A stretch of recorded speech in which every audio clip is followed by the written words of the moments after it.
Hi friends, எல்லாத்துக்கும் வணக்கம். இப்போ நாம் எங்கே இருக்கோம்னா குண்டேரிப்பள்ளை டேம்லேருந்து உபரி நீர் வெளியே வர பள்ளத்தில் இருக்கோம்.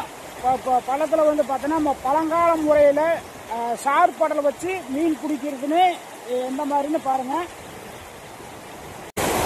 இந்த மாதிரி உபரி நீர் வெளியே வர பள்ளத்தில் வந்து தண்ணி குறைஞ்சதுக்கப்புறம் ஆள் இறங்குற அளவுக்கு இருந்தால் மட்டும்தான் கீழே வந்து இறங்கி இந்த மாதிரி அணை போட்டு இந்த மாதிரி படலை வச்சு மீன் பிடிப்பாங்க.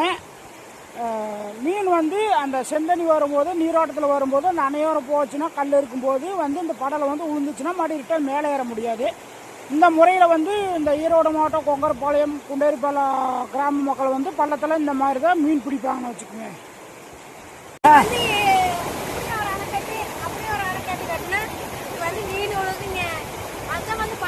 ஒரு மீன் கூட இன்னுமே உழுகல. உளுந்த ஆட்டை போட்டு போயிடலான்னு வந்து பார்த்துட்டு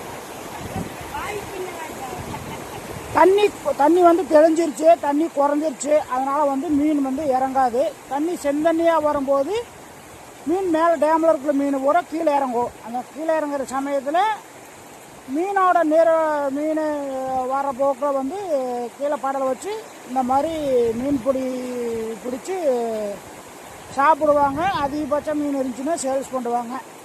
இது வந்து எங்கள் ஏரியாவில் உள்ள வழக்கம். என்ன இருக்குது அங்கே ஏழை தான் இருக்குது.